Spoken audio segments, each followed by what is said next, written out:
is it okay to be lenient to young offenders?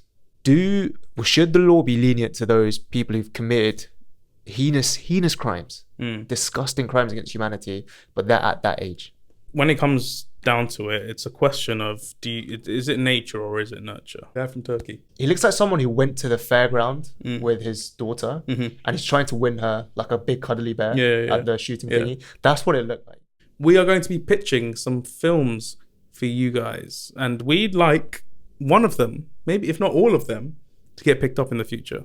He's sweating profusely as if he's taken a tab of the finest German LSD. We've run out of things to say here at the GrassTooth podcast. We knew this day would come. We just didn't think it would be so soon. What did you have for breakfast today? What did I have for breakfast today? Yeah. Some chicken noodle soup. Noodles for breakfast? It's a bold choice. Well, it's not actually noodles.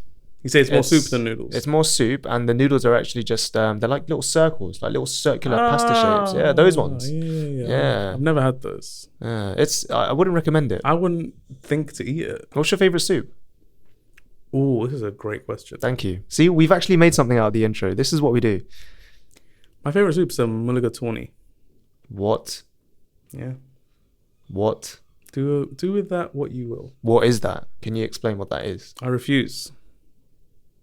Tell me what it is. My second favorite is a hot and sour from the local Chinese. Okay. I do like that. Oh, actually, there's one before that.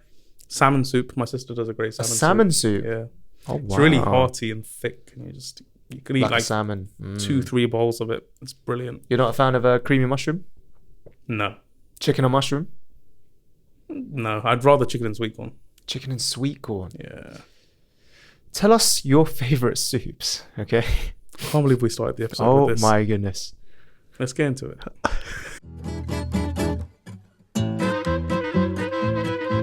This is the GrassTooth podcast.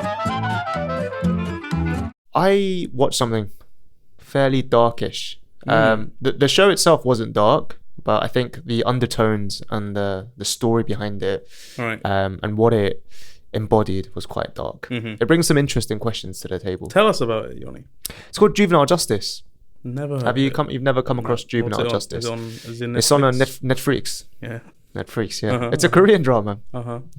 And it's basically about this. It's about this lawyer who has a distinct hatred for juvenile delinquents.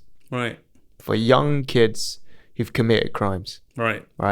And I haven't watched all of it yet. I've only watched the first 2 episodes, but this is what I've gathered so far from the storyline. I think there's probably going to be a bit of a twist or something I need to learn later on, which is a bit more integral to the storyline. But generally, this lawyer just hates juvenile kind of offenders, right? Because I don't know if this is factually accurate. I think it probably is. But in Korea, the law is fairly lenient to like young offenders, right? So there's a famous scene in this drama. Spoiler alert, but that's kind of standard for what we always do. There's a scene where like a young kid who's just killed another young kid, a younger kid, who comes in. He's a bit of a psycho. How old are we talking? What the ages? We're talking like maybe 14, 15, and he's killed a young child, very like an 8-9 year old, James Bulger type stuff. Kind of, yeah, very. I think eerily similar to that. And he's come in, and at the beginning he's kind of showing a bit of remorse, but then he just goes, "Oh, I heard we're quite lenient on like young kids, so you're probably not going to do much to me, right?" And he had that sort of attitude, that smugness to him. She was taking none of it. And she absolutely demolished him, right? So that's basically the storyline. The question that it brings, right, is it okay to be lenient to young offenders? Young kids, right, they're not children, so they're fully conscious. They're like maybe 13, 14 to like 16. They're still technically classed as kids. Should the law be lenient to those people who've committed heinous crimes, disgusting crimes against humanity, but they're at that age? It's a bit of a big opener, isn't it? It's a tough one, bro. It's a sticky one. I told you it's a sticky one. I feel like I've voiced opinions before and they haven't been met with the best reception a lot of the times. It's because maybe like my viewpoint on these things is a bit different to a lot of people's. I do think that I think when it comes down to it, it's a question of is it nature or is it nurture? Mm-hmm. What is the cause for these things? I think a lot of people do believe it's nature, that if you're like a psychopath and have psychopathic tendencies and like you don't care about other people, it's something that's, you know, ingrained in you. Right. It's Okay. something that will come out regardless of the surrounding situation. Right. Okay. I don't think so. I think it's a lot more nurture than it is. You think it's the environment around you Yeah, that creates yeah. and cultivates these behaviors? And I think as soon as like you view things through that lens, you need to look at what these factors are outside of the child themselves that has led for them to have this behavior. I think there needs to be a lot of reform in a lot of societies. Okay. And I don't believe in punishment. I believe in rehabilitation. Oh, okay. I think we've actually had this a fairly similar. Right. Maybe, I mean, not in these lines, but maybe just talking about corporate punishment. Yeah. Generally. Corporal. Capital. Corporate punishment. Corporal punishment's when Corporal you punishment. get caned and stuff. Oh, is that what it is? And The then death penalty. Capital death. punishment. That's the one, yeah. So I've just got it a little bit mixed up. That's fine, isn't it? Corporate punishment. We'll talk about that later. Though. It's going to come off. But yeah, I think it's nurture more than nature, personally. So if you were a judge, yeah, and I'm not trying to discredit your legal background, yeah, because I know you've got one, right? Just not on the barrister, right side of the law. That's it. You'd go for being lenient. You reckon? I wouldn't be a judge in the first place. I just want to put that out there because I think the system's too fucked to be able to you'd make a horrible judge. Dish out punishments. I probably would. Yeah. Yeah. I feel like I'm very indecisive. It's not just that. Like, this is a slightly separate point, but I feel like you're the sort of person, right? When it comes to making a judgment, you'll just you'll waffle your way through it. Yeah. You'll try and get poetic, right? And at the end of the day, you don't actually say anything of substance. Any note, yeah. I'd agree. I think that's what you do. But anyway, sorry, I didn't mean to insult you there. Just I think you'd make a great judge. I think I'd be a bit direct. Yeah, I think you just get down to the point. Have you heard? I heard this this is a little juicy little segue. Yeah, not a segue, but sort of. Okay. I read this study, right, which followed judges and their judgments. Okay. Throughout the course of the day. Okay. And they found out between the times of 9 to 1, over the course of the day, their judgments would get more and more harsh. Oh, okay. But after lunch, they become more lenient. And then again, until the point they get more and more. They're hangry. Yeah, they're hangry. They get hangry. Oh my God, they just want to wrap things up. A wrap? A wrap. They want to have a wrap for lunch. Wrap of the day. Oh, no. I'm not condoning any companies. No, that's kind of crazy though. But this is what I'm saying. This is the environment. That's the judge's judgment itself isn't something that's ingrained. It's not just their moral, sense of duty and justice and whatever. It's based on the environment around them. It's based on their environment. Have they had food yet? Maybe you should have a little snack drawer for the judge. If they haven't had their coffee in the morning, that could be they need a factor. bit of caffeine. Yeah. So what you're trying to say is every judge, before they make a judgment, has to have a just little quickly pack. Whip out a sandwich. Get a little KP pack. KP pack of nuts. Have a little handful. Right. Think about it and say it again. I think that's fair enough. That's a very good This will be the first thing that I will change as soon as I'm elected. Reform. This is how it works. Don't say reform. Huh? Oh. The reform of the practices. Okay. Judges, eat some food before you make judgments, 100%. okay? Wow, okay. That's a very interesting study. Thank you. I really enjoyed that. But do you see that? Even these little minute details, they might be seen as not important. On a more serious thing as well, aside from the food things kind of sounds like a very logical explanation, to be honest. But it's also just I feel like the energy of what happens in the courtroom, I think that definitely influences you as well, right? It's kind of, from what I've seen from mostly American shows, but I think it's either similar in the UK or in other places as well. A lot of it is just dependent on how good the lawyers are. Right. How good the barrister is. Not the barrister. They're barristers. They're barristers. It just depends on how good they are. So if you've got a terrible barrister, then you're screwed.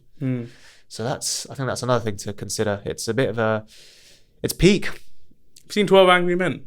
I haven't seen 12 Angry Men, no. Very good film. I think it's a must watch for everyone. Do you know what it's about? I have no idea what it's about. It follows. So there's 12 people on the jury in America, and they're given a case, and they go into a separate room to decide whether the offender is guilty or not. Okay. And it starts off with everyone saying the guy is guilty except for one person, and they need to have like a unanimous decision. Yeah. Except for one person, and he's like, well, we haven't discussed it, so let's discuss it and then decide if he's guilty or not. Right, okay. And then the next hour and a half is just them discussing the trial and like trying to work out if he is actually guilty or not. But if you're interested in this legal type stuff, I think it's a must watch. Check out 12 crazy. Angry Men. I've actually watched something legal related as well, actually. It's another show on Netflix. It's called When They See Us. Have you come across that? Oh, the what's it called? The Five. The Central Park 5. Central Park 5, yeah. Yeah, I watched that. Slightly different, obviously looking at it from a different angle. Yeah. It's more of this is, again, another showcase of why justice systems need reform. Obviously, innocent kids, being marked as guilty. Right. Racial profiling. Awful policing practices. It's really interesting because I think I might have said this to you before, maybe off camera, on camera, I'm not too sure. But it basically highlights one of the fundamental rules of law. This is what I was taught. Obviously, I'm a law student. One of the fundamental rules of law or concept is that it's better for the law to let 10 guilty people go than let one innocent person get like incarcerated. That's like a fundamental rule of law. And that case was a big sort of, it's obviously not the only case, but it was quite a big case that demonstrated how the legal system failed. And powerful story. I mean, this is a powerful episode. Yeah, that's what we're doing here, right? I didn't intend it. I didn't see it being this powerful, right? Especially with that opening that we had. So we went from chicken noodle soup, into the reform of justice systems. That's what we do here. That's like literally what we do here. All right, and let's see what else we're gonna do in the next segment. It is now time for GlassTooth. The GlassTooth. Making sense of nonsense. Near, far, wherever you are, we will find you. This is the GlassTooth. This is where the real stuff happens, okay? We don't shy away from any dark topics. Did you see what we did? It wasn't even the GlassTooth then. And we looked so deep into it. Now we're going to look even deeper. Yonny's got the news. He's got it by the Cojones, yeah. Yonny, what have you got? We're going to our neighbours in Paris. Oh, not Australia. No, not Australia. No, okay, Paris. Oui. What's been happening in the world of Paris? Is there anything big happening at the moment, or there's something slightly big? It's called the Olympics. Oui. And it fits really well because I think if you follow this show for a while, you guys know my, what's the word? Is it hate? I don't know if hatred's a bit too strong a word, but my dislike. Disgust is okay. Of Paris. Right. Yeah. And this GlassTooth fits very nicely into that. Okay. So, the men's triathlon has been postponed. Do you know why? No, but please do tell me. The River Seine is too polluted. So, the downpour that hit the French capital on Friday did more than put a dampener on the opening ceremony. Levels of bacteria have risen, forcing organisers to postpone the competition in the interests of the health of the athletes.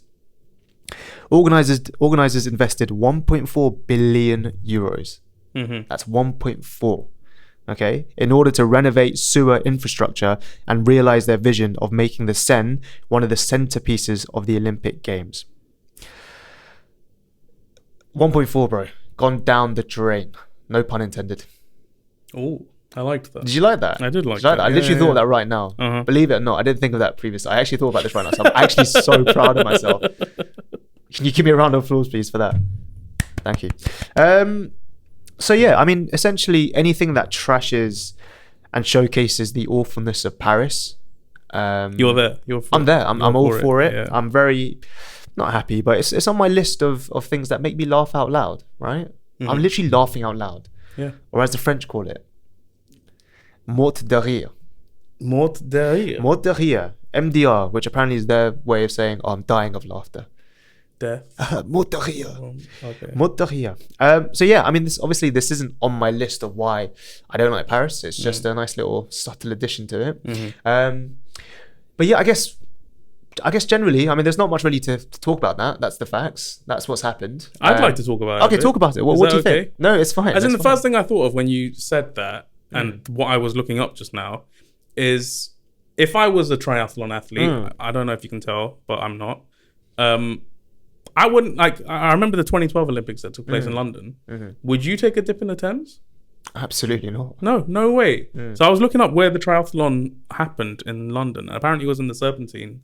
Okay. In Hyde Park. Oh, okay.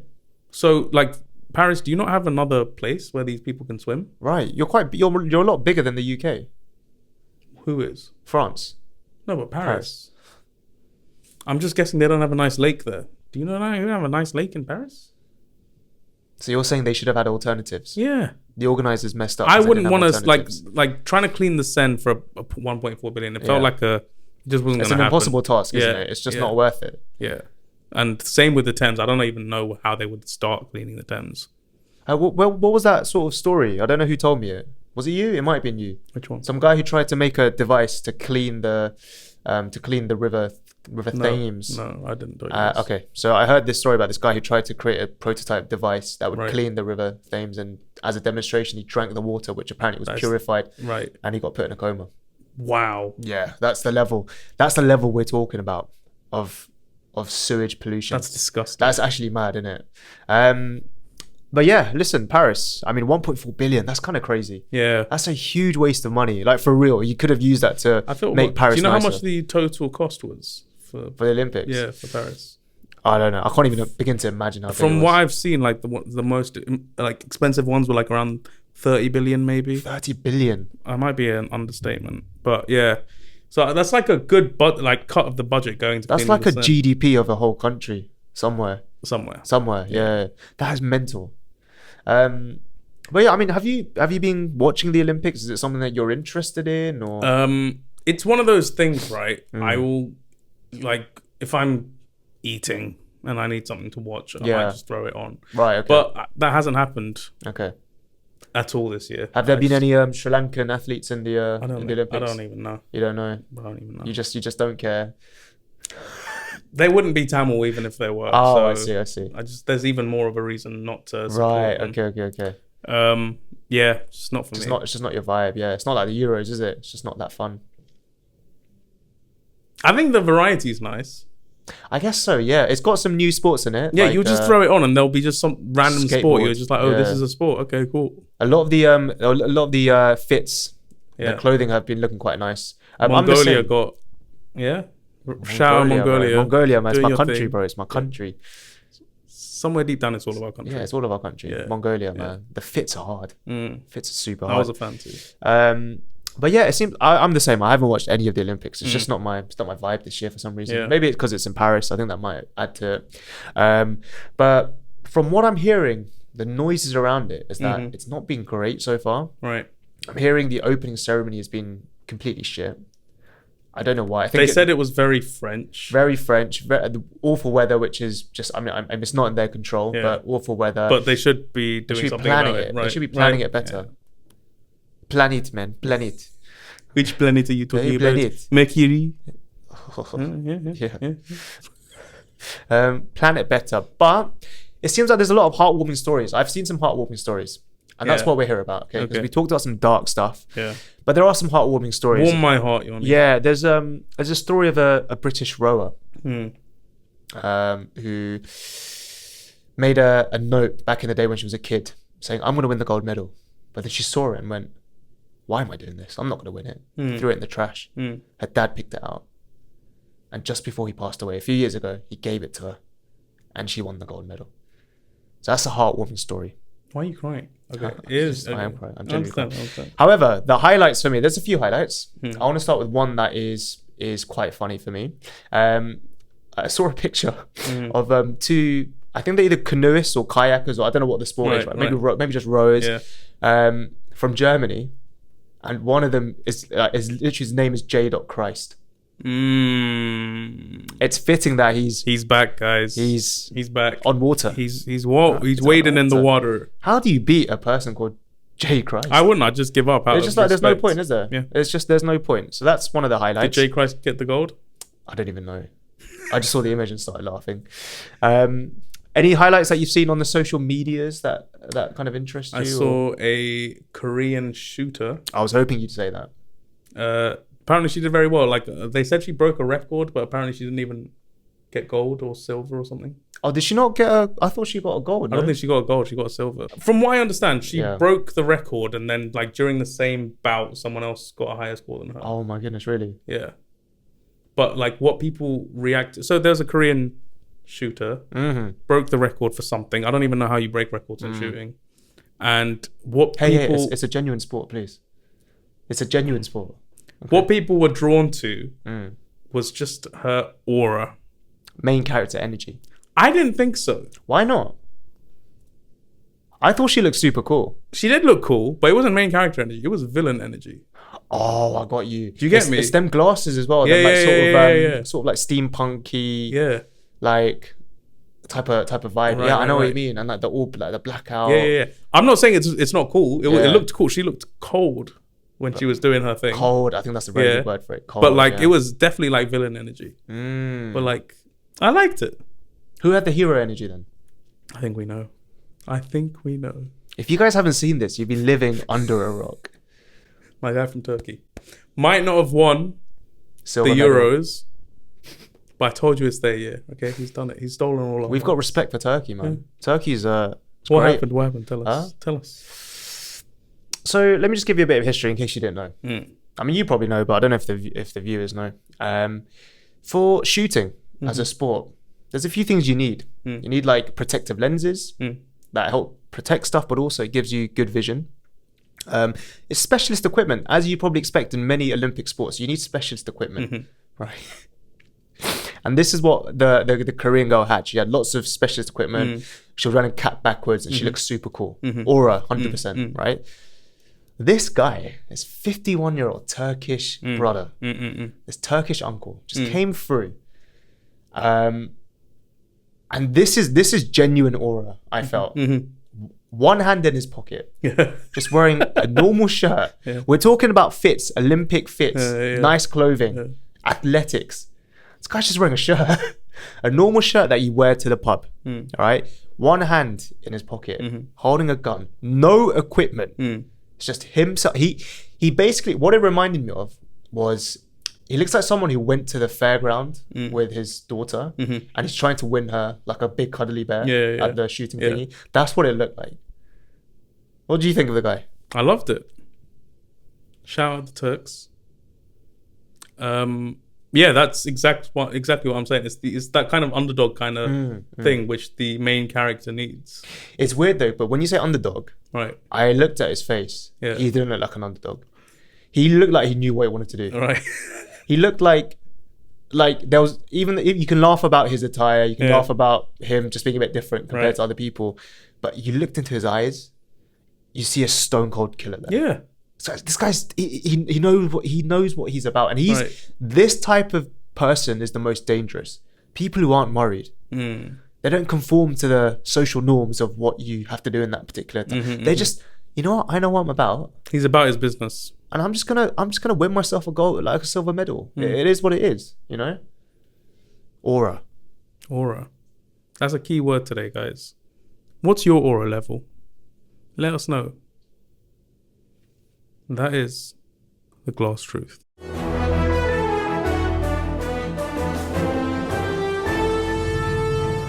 Before we get into the glass tooth segment today, I just want to ask you a question because it's something that's been plaguing me for a while. And I feel like this is the moment where I found out I am out of touch. What is a skibidi toilet? A skibidi toilet? Skibidi toilet? Skibidi. Skibidi?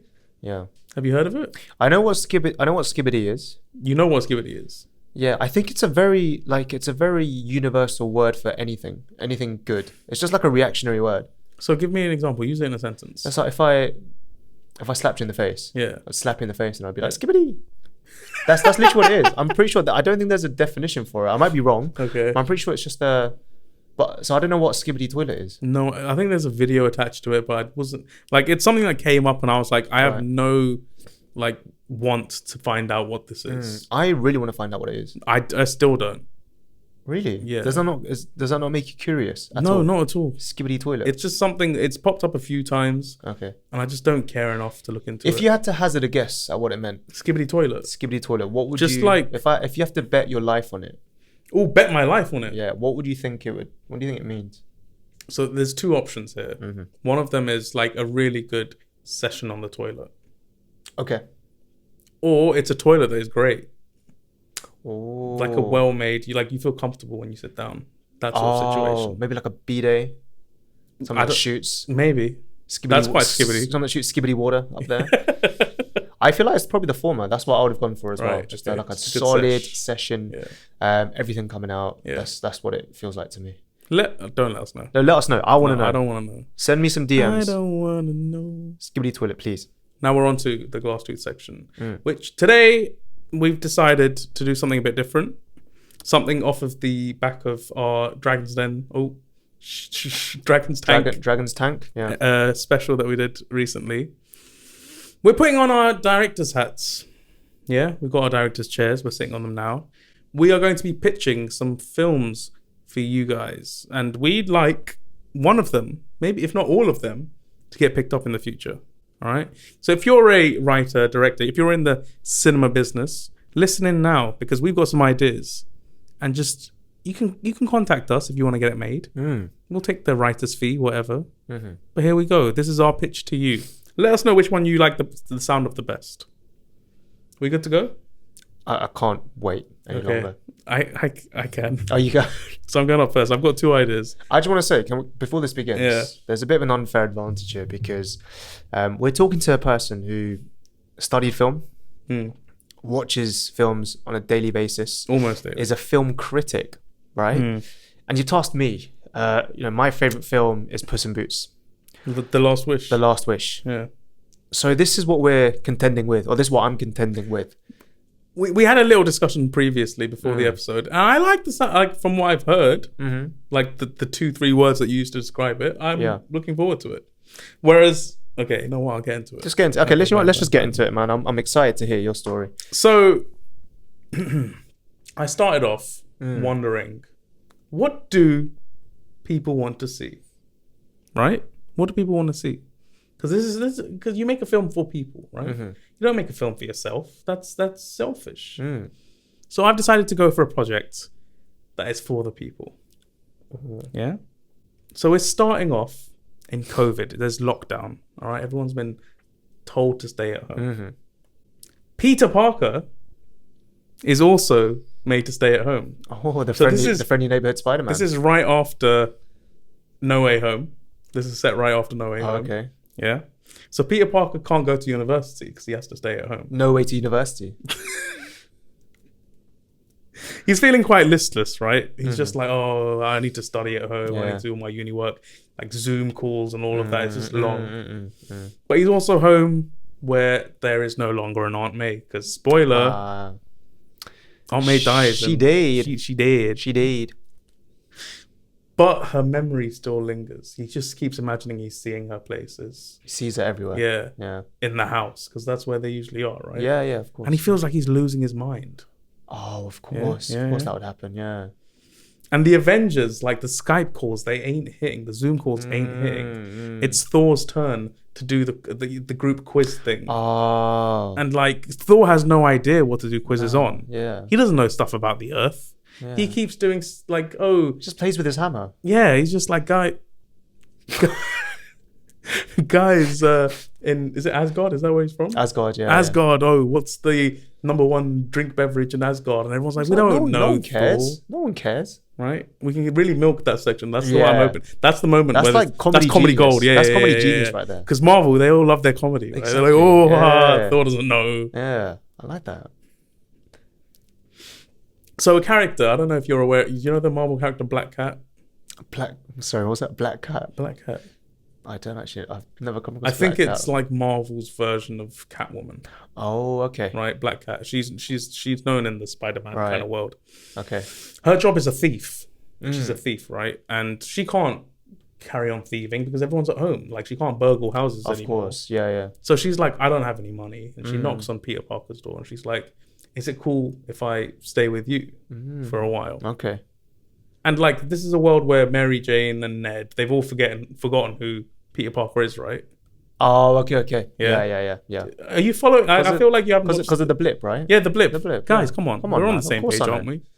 So she stays over and he feels like he can have a relationship with her because like he doesn't want to bring those guys back into his world, right? And she gets him. Right. Because she's a fellow superheroine, even though she's uses it for evil. Not always evil. It's just she's selfish. She's like an anti-hero. She's an anti-hero, yeah. So they get into a relationship. It gets a bit spicy. It gets a bit spicy. Spider and cat. Why not? But like, she sees that he's kind of losing his mind a bit. He's losing his marbles. Oh. Right? And she's like, oh, I like this dark side. Oh, she likes the crazy. I was going to say, would she I don't know how I feel about this. Does he need help? What's going on with him? Oh, okay. And basically, he's building a huge web in his own house. Right? Just shooting webs everywhere. Right, okay. And it's attracting all the spiders. There's so many spiders in his house. Right, okay. And these spiders, they represent his madness. Yeah? But he's like, what do I do with myself? Like, I'm a superhero. I'm supposed to be out there helping people. So what he starts doing is he starts getting invested in cybercrime. Yeah, he's online. Okay. Going to like Facebook marketplace scams. Okay, you know, the calls from all over the world where they're scamming old people. That's what he's getting in and on. he's getting into that. Yeah. So he's really lost his mind. And white collar crime, he's cracking down on that too. Oh, okay. Right? Yeah. Finally, he just loses his shit. He's like, you know what? I need to be out there where the people are. Yeah. And he goes out and you have that, you know, that amazing Spider-Man scene that you always get in all the films where he's just swinging around all over the city. But there's no one there because they're all at home. Empty. The streets don't need him no more. Okay? Not even the police there to come and like get him. Yeah. Because they're all at home too. There's just nothing for him out there. And he just starts crying. Under his mask, you hear the sobs. He's just crying. You see his mask get wet. Tears drooping down. Yeah. So he goes back to his house. And he turns himself into a cocoon. Right? And he's like, I'm just staying in here forever. And it's so tight in there that he can't even breathe. Months go by.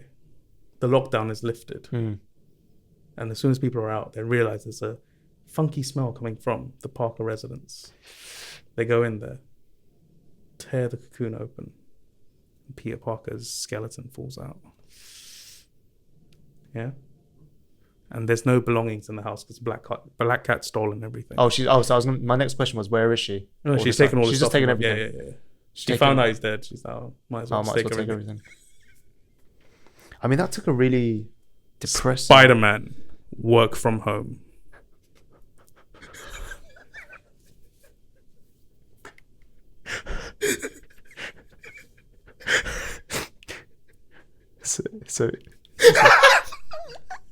So that whole build-up, that whole shitty storyline,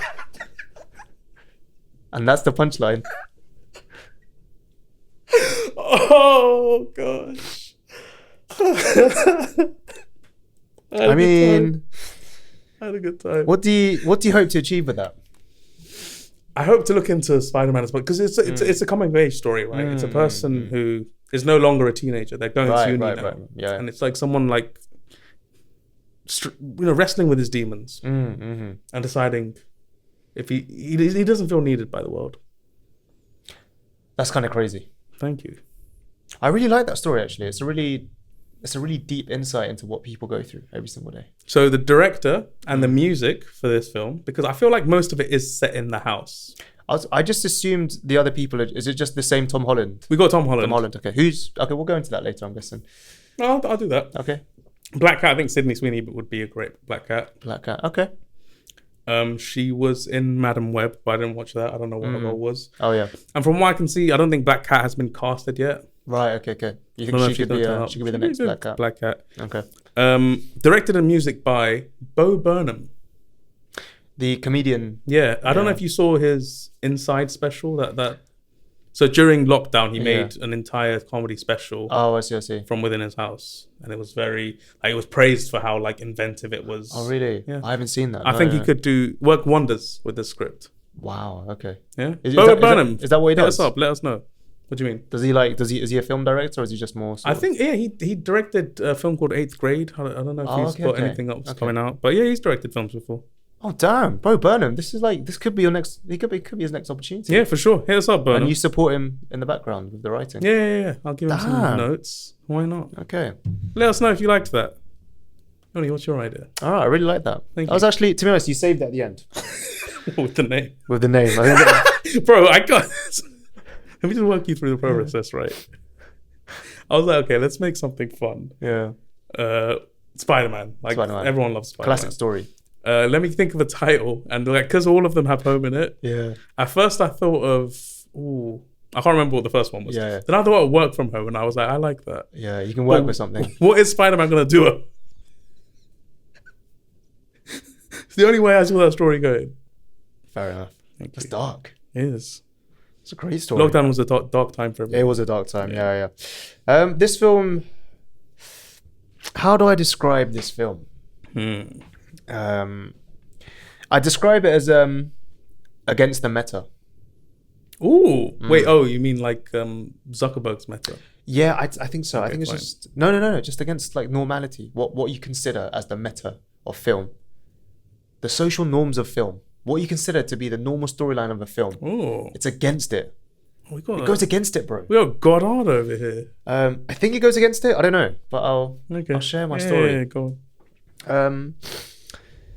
This is the story of a very conventional, extremely unremarkable yet very mystifying young French lad. Okay, he's not a complete loser. Right. He's just a bit of an outcast. Yeah. He's fairly good looking, but he's not cool. Is it set in France? It's set in France, bro. Okay, Yeah. okay. It's set in the suburbs of Western Paris. Right. Okay. Born and raised. Born and raised. Yeah. On the playground was where he spent most of his days. Yes. Okay. He goes by the name. He goes by the name of Pierre Croissant. Pierre Croissant.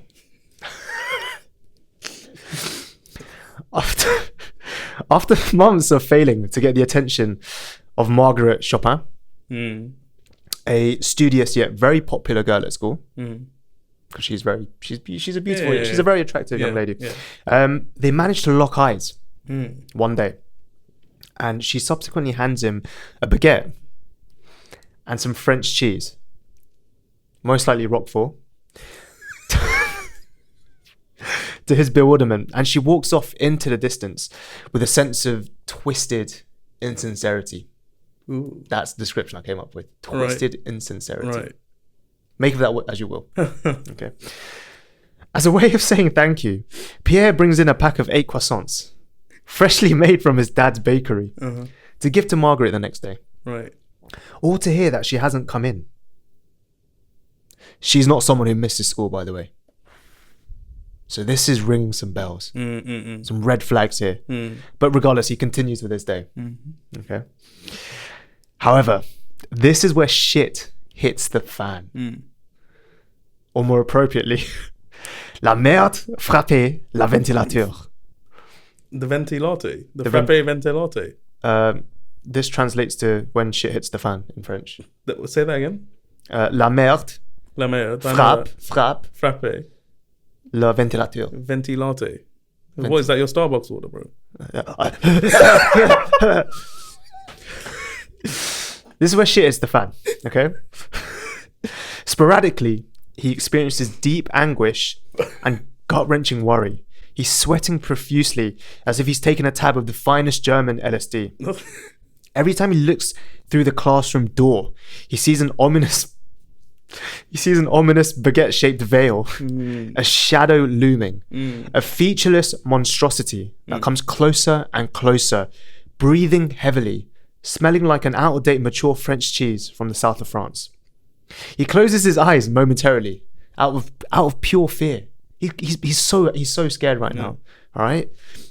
He lets out a prayer, and when he wakes up, everyone's disappeared. his classmates, his teacher, the ominous veil. Everything's disappeared. It's just him in a classroom looking at the whiteboard. Okay? Margaret walks in. The tippy tap of her school shoes echoing throughout the classroom. She's stroking an augmented, enlarged pain au chocolat like a cat, but she's just stroking the pain au chocolat and says, "I've been expecting you, Mr. Croissant." He asked why. Pourquoi moi? As Margaret walks in closer and closer and whispers something into his ear as the camera zooms out slowly whilst Pierre's face fills with horror. This is the story of Pierre Croissant. I'm just going to leave it there. The fuck do you mean you're going to leave it there? I'm just going to leave it there, bro. What happened? No, I can't let you know. No. No. Nothing happens. I can't let you know. You need to watch the film. You need to let me make this film and I'll let you know what happens. That's the beauty of this film. Okay? You don't know what she said to him at the end. Wait, hold on. Yeah. Pierre Croissant, like... Croissant talks to this girl. Yeah. She, like, rejects him by giving him a baguette and some cheese. Doesn't reject. Doesn't come to school the next day. Yeah. And then, like, he sees, like, a floating stale baguette, which comes closer to him. Closes his eyes, opens them, everyone's gone. Yeah. And this girl comes in, stroking a pain au chocolat, saying, "I've been expecting you." That is your story. That's my story. That's what you came here with. And there's a bit at the end which I'm not going to explain now, as I said, because like that's the ending. That's the ending, which I can't let you know what happens. So what this is, it's just all the French stereotypes that you know, just rammed into the first 15 minutes of a movie. Is that, and you think that's what your attack against cinema is an attack against the French? Yeah? Renaissance. I'm offended on you guys' behalf, okay? This is not okay. I feel like this would be a great film. And the reason I'm pitching it is because it's got a bit of everything. A bit of pain au chocolat, got a bit of croissant. For foodies, it's a great film. Because you learn about French food and the culture. Yeah. Floating Roquefort. baguettes. Oh, yeah. Bang and cheese. It's gripping. It's gripping. It's a really gripping story. I was gripped, but I'm not going to lie to you. Yeah. I feel like you don't know what happens next either. So you left it there. Because you left it at the point where the real work comes in, which is what is this film about? Yeah. I think, right? You should know this as a film person, as a person of the arts. You should leave the morning more. But that as well. Yeah, okay, fine. But there's never a deadline, is there? What? There's never a deadline. What do you mean? Like, there's never a deadline to complete a piece of work. Yes, there is. Sorry, there is always a deadline, but that doesn't mean it's like, for example, the reason why you put a film out, right? It's not always the best because you can always make it better, but there's a deadline to put it out. Right. Sorry, I should have said that. That's my point. Oh, is that your point? And this is my point for my film. The reason I didn't finish it is because there isn't a deadline.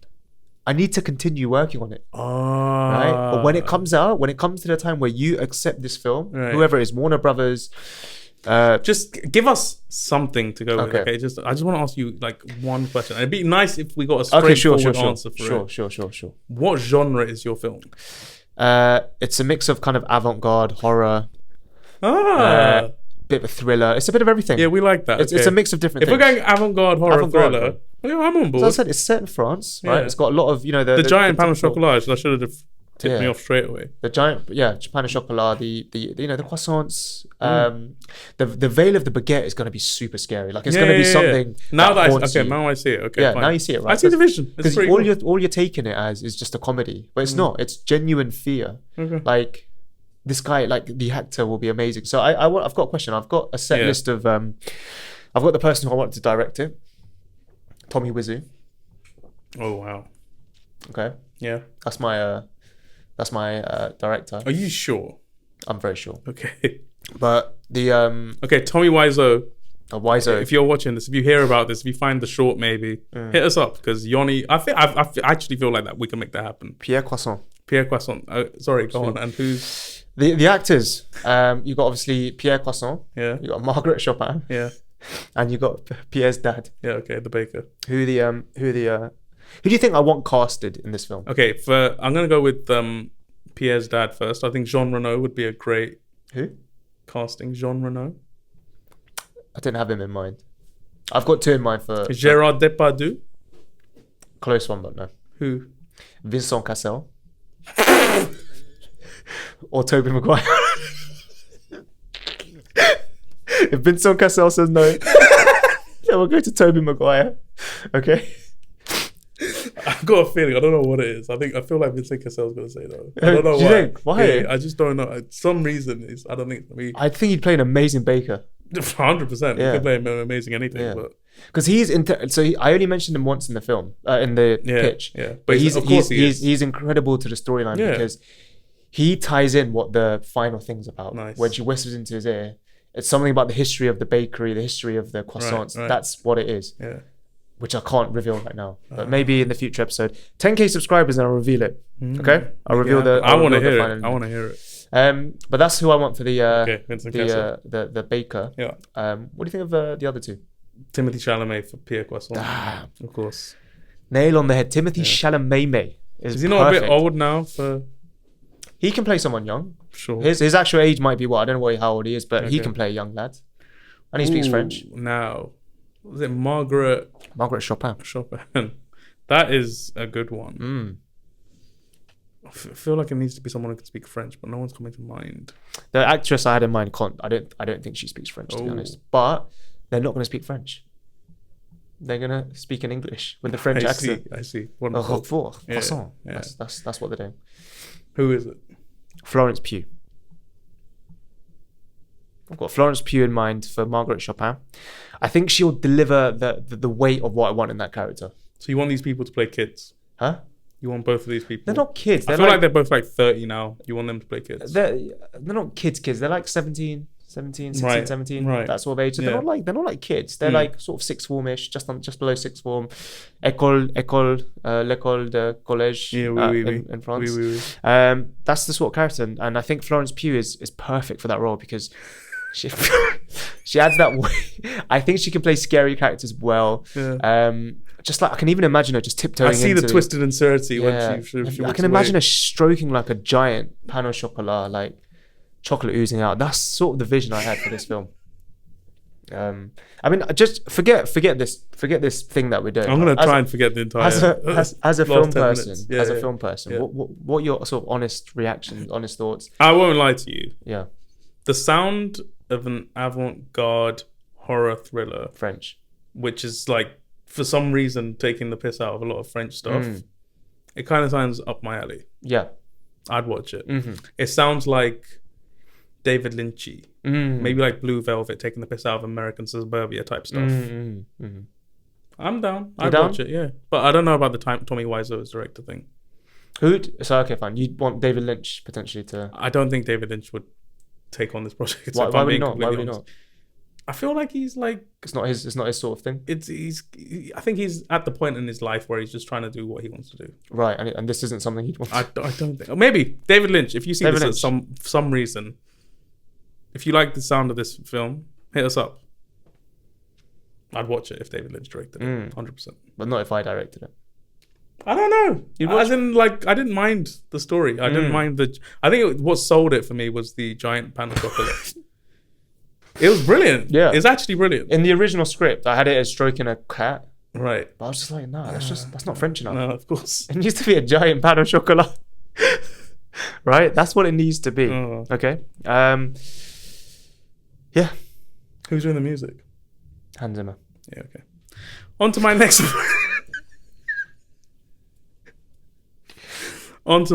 project. And once again, we're asking the question. Because it's not about us and what we want to make. It's about the people. Yeah. What do you guys want to see? And you know what people love? A good sequel. Oh. Yeah? So we're going to take a classic film. We're going to pitch a sequel for it. I just want to say, before you do this, right? Yeah. You've piggybacked off Spider-Man. Yeah. And you're putting this on a sequel. Yeah. Just, guys, originality-wise, it's so low. It's as low as a River Seine. That's what it is. My idea was completely original. Have you ever come across this sort of film before? You haven't. All right? I'm not piggybacking off the success of other franchises and other films. I've created this myself from this brain. But anyway, let's just hear your. We're trying to sell these projects, okay? Fine. Originality doesn't sell. Okay. Right? Fine. So you've gone fully commercial now. 100%. You've sold your I've soul. sold my soul. It's finished. You know what film? What great film that doesn't have a sequel yet, but it should? Let me know. Twins. Have you seen the original Twins? I haven't seen the original Twins. Starring Arnold Schwarzenegger and Danny DeVito as twins. Oh, I Yeah? haven't seen the film, but I know about it. Yes. So we're going for Twins 2, Double Trouble. Yeah? Oh, Yeah? so there's two of them. Oh, no. Like 2 pairs. I was thinking of that, but then I couldn't think of... Oh, okay, fine. I'm sorry. That's okay. Well, now it's underwhelming, but okay. Maybe we can let's work just hear it this. in. I might leave Right. it on a cliffhanger like you. It's been like, oh, maybe there's another pair. An Amish girl finds out. Her name's Jessica. Okay. She's there. She's churning her butter away. You know. She finds out that she was adopted, and she doesn't like her lifestyle. She's just like, oh, this is just my life. I just have to be here with these people. I'm bored. I'm bored. But then she finds out she's adopted, and she's like, oh, I'm not even from here, Raw. y'all. I'm not even. This isn't even me. Oh. Yeah. And also finds out that she was a twin at birth. Okay. Yeah? Okay. So she decides she's going to go and find her twin sister. Oh, nice. And together they're going to go and find her real parents. Yeah? The Mormon girl, Jessica, leaves her family, an Amish village in Pennsylvania, booking herself a taxi just to show them that she ain't about this life no more. There's like scenes of like the parents and the people there crying because she's leaving. Don't them. leave us. Yeah. Don't accept this new modern life. She's like, I do what I want. I'm not even from here, y'all. I don't need no Amish crew. Yeah. I do what I want. All of that. Yeah. And she drives off into the distance to California. Damn, Cali girl. Yeah. She goes to California where she finds out she's from. And she employs the help of Kathy. Okay. Also an ex-Amish girl who left the village because she got a job at Silicon Valley. Damn. Yeah. Another one like her who's just rejected where she's from. Right. Together they find out that her sister, Jolene, Jessica's twin sister, Jolene, has changed her name to Sexy Starla and is now an OnlyFans model. Oh. So they go and find Starla and Jessica's like, hi, I'm your twin sister. And Starla is overjoyed. She's like, oh my God, family is all I've ever wanted. It's so nice I've got another person. But Jessica's not sure. Because like, she did want to leave the Amish lifestyle behind, but this feels like too much of a jump for her. It's too different. Yeah. Right, okay. And they're together and Jessica's like, I don't know what to do. And Starla's like, why don't you do what I do? And Jessica's like, I don't know if that's me, y'all. I don't like selling food. And they're like talking about all these things. And Right. Jessica's like, I feel like you're like betraying like true life and what it means to be a woman. Right, Starla's giving her all the talk about, you know what, this is me like owning the patriarchy. Men created the system. I'm just, making use of it and doing what I can. I'm fighting the system. Jessica's not too sure. They have this like bickering. And what they both realize is the root cause of all this is their parents. So they're like, you know what? Let's find those sons of guns and let them know who they really are. Right, okay. Right? And they find out that their father is called Dr. Alex Hess. And he lives in New York. So they make their way to New York. Okay. But there's no sign of their mom. They're like, who's the mom? Like, Right, who's the mom? okay. What's going on here? Yeah. They'll go to New York and they find their dad, played by Arnold Schwarzenegger. Yeah, we're getting him in. It's a return. And they're like, Dad, we're the twins that you threw out because you didn't want us. What's wrong with you, man? Yeah. And Arnold's like, I'm so sorry. I shouldn't have done this to you girls. Why are you crying? Are you okay? It's quite an emotional story. Hey, it's okay, man. It's okay. They're like, where's mom, Dad? Where's mom? Arnold says, there is no mom. I am your mom. This is actually a sequel to Junior. Yeah, the Arnold Schwarzenegger film where he becomes pregnant. Oh my days. Yeah. Twist. That's the twist. All right. I'm not like him. I don't leave all the good stuff out. Yeah. It's a twist to Junior. It's a sequel to Junior. So you've just combined 2 films. Yeah. And that's why there's Double Trouble. It's not two twins. So you've stolen 2 film ideas. So I want this to be directed by Paul Schrader. Yeah, I feel like he'd work wonders with this kind of material, especially that whole like, are we all going to hell kind of stuff. I think he like revels in that kind of stuff. I want the music to be done by Cristobal Tapia de Veer, the guy who did the music for The White Lotus, Utopia. Oh, okay. You know, I feel like that kind of funky, jingly kind of music would work with this film. Is it going to be like a funny film or not? Because was Twins funny or was it not? Yeah, Twins is funny. Is this going to be a comedy or? There'll be comedic elements. Okay. But it's more about where are we at in the world? What's going on? Men giving birth. Combining 2 films because you've got no ideas. I see. I'm just giving the people what they want, okay? And that's why I took the assignment to me. And this is what they want. This is what they want. Right. This is what they're dying for. You think they want that more than Pierre Croissant? No one wants Pierre. Except for me. No one wants Pierre Croissant. I want Pierre Croissant. I want it too. You've heard 3 film ideas. Let me just say this before we get into this winding down business. Okay. If I was at the cinema and I was like, I've got like 2 hours to kill. Let me go see a film. And I saw Pierre Croissant, Twins 2, Double Trouble, and Spider-Man, Work from Home. I think realistically, yeah. my order, personally, Yeah. would be Spider-Man, Work from Home. Then it'll be Pierre Croissant. You wouldn't go for Twins 2? I wouldn't go for... I'd watch it, but it'll be last on my list. Bro, imagine the movie poster for Pierre Croissant. Young Timothy Chalamet holding a pack of 8 croissants. Florence Pugh holding a bloody massive pain au chocolat. Okay? And the ghostly veil of a baguette. You can even smell the cheese through the poster. That's how immersive that film is. Can you not picture that? Can you not smell the Frenchness coming out of that? That's what I'm talking about. So yours are just like, you're a nostalgia merchant. That's what you are. Ooh. You look at old films and go, oh yeah, oh that's like Arnold Schwarzenegger and Danny DeVito. Oh yeah, I like that. Nah, original film. Timothy Chalamet. That's why I got the big guns. Timothy Chalamet, Florence Pugh. Oh, I didn't even say my cast. Vincent Cassel. Okay, yeah. Sorry, for Jessica. Oh no, let me. So Dr. Alex Hess is going to be Arnold Schwarzenegger reprising his role. Kathy, the friend who went to Silicon Valley, going to get Emily Stone in. Why not? Oh, yeah. She got kind of a. She could have come from an Amish family. I see it. Jessica is going to be Olivia Rodrigo.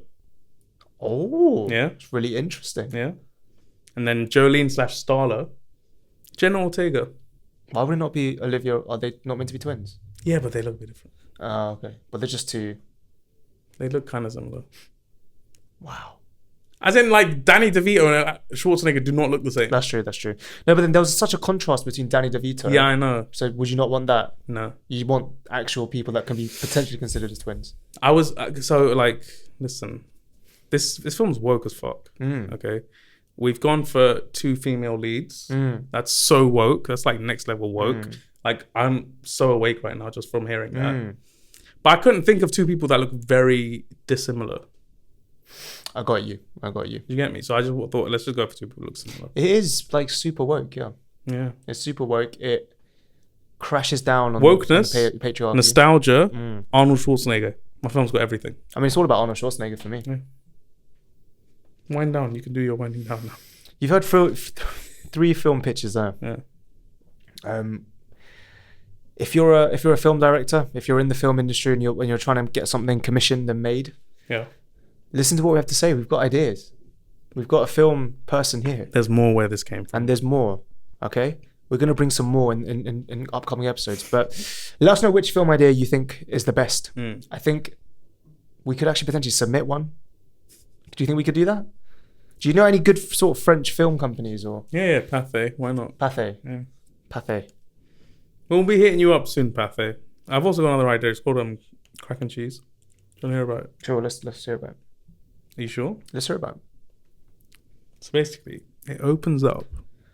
Stop. That's the end of the episode. Au revoir. Bye.